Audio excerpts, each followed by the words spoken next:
Okay, so national security, of course, remaining a focal point of this election, even more so right now with the Iran news. In the latest Fox News poll on who voters trust to do a better job on terrorism, well, Hillary Clinton and Donald Trump are tied at 47%. When it comes to destroying ISIS, voters believe Trump would actually do a better job than Clinton. He edges her out 51 to 42%. Joining us now with details on all this, Kristen Soltis from the Washington Examiner, Boris Epshteyn from Republican strategist and Trump surrogate, and Capri, Cafaro, who's a Democratic Ohio State Senator. They are all with me now. Kristen, first to you.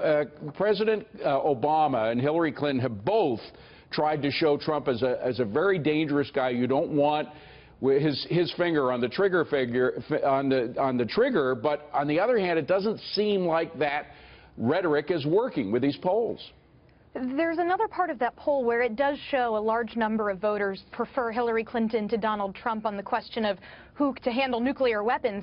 But on terrorism, some people are making a distinction. And certainly Donald Trump has said, look, things aren't going on the right track. We need a dramatically different approach. And voters are pretty split on whether a dramatically different approach, sort of embodied by Donald Trump's tough talk and tough rhetoric, is the direction that they actually want to take. Well, Capri, there's a number of foreign policy advisors that Donald Trump has, some of whom we've actually used here at Fox News. One is Waleed Phares, who spoke earlier today about whether he would trust Donald Trump with these key issues of terrorism and war and such. Let's play that tape and get your response. Because I heard him, I met him, we looked at maps, I heard what the partners are saying. As long as he has the right direction and the right experts, of course, in the future, then he could do it better than others, in my view. So Capri, Waleed is a serious guy. There are other serious foreign policy guys who say they would trust Trump. It looks as though from the polls that people believe these guys rather than the rhetoric coming from the president or Hillary. Well, you know, I think that people need to remember that national security issues are not just the issues of terrorism. Certainly, Donald Trump has been very forceful on the issue, particularly of ISIS, and it is no question the leading issue when it comes to national security on the mind of American voters. Now, what Waleed Phares had just said, saying that Mr. Trump needs guidance and individuals to support his efforts, I think that is the key. You know, Mr. Trump, I think people see his value as someone who is an executor and that can make tough decisions, but at the same time, there's, at least in my view, no question that he's going to need experts around him in order to drive his national security and foreign policy message.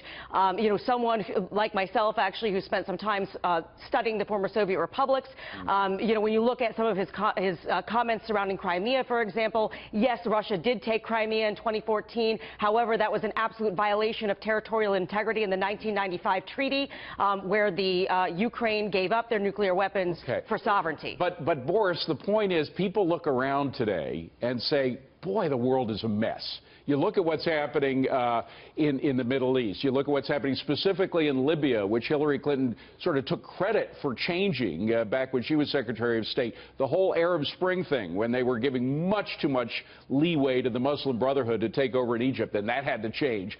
All over the world, things look like a mess. Is Donald Trump going to focus on the mess that the world has become, or how he would change it? You have to do both.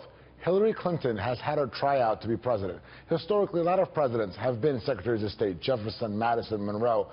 Hillary Clinton is one of the worst, if not the worst, secretaries of state in the history of this country. Let's go to the videotape here. Let's go to Libya. Not just Benghazi and the awful death of a U.S. ambassador, but the fact that Libya has become a failed state on Hillary Clinton's watch. ISIS coming to rise on Hillary Clinton's watch. Egypt becoming a disaster, Hillary Clinton's watch. Our relationship with Israel becoming worse than strained on Hillary Clinton's watch.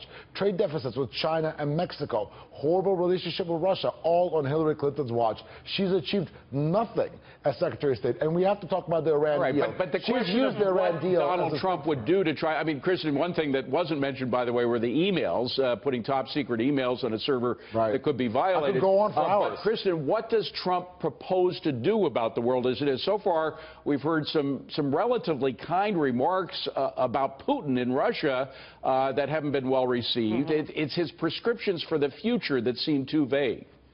Sure, and I think that's one of the key challenges he's got to confront in the next 90-some days as we head toward November. I mean, in that same poll, Hillary Clinton's beating Donald Trump by about 10 points, even though they run even on the issue of terrorism, and even though he's ahead by a couple of points on the issue of the economy. I think people are really looking for something more concrete than just tough talk. We're going to go take out ISIS. We're going to be tougher on Islamic terrorism.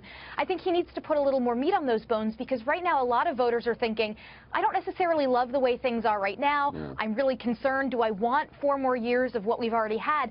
Or do I want to take a gamble on someone like Donald Trump, who says he'll be very different, but I don't know what that looks like yet. Capri, That's what he's got to articulate a little better. It's a gamble based on a pretty sure knowledge of what has happened in the past 6 or 7 years. It hasn't worked out very well. Part of that time, of course, when Hillary was Secretary of State. You know, what we've seen is this binary choice of the lesser of two evils in this election cycle. You know, people don't like Hillary Clinton. People don't like Donald Trump. They distrust them for different reasons. Both, I think, are valid in regards to concern over temperament or knowledge of the issues versus, you know, a track record that isn't necessarily stellar in the context of Hillary Clinton. So people are really trying to figure out, you know, what the best choice is of what may be perceived as poor choices, which is why I think this election is going to be so difficult to predict. Well, one thing that's going to clarify things a lot, Boris, I think you'd agree on that, is the debates themselves. And when you see both individuals both having to defend the positions that they've taken or the work that they've done, I think things will be somewhat clarified, no?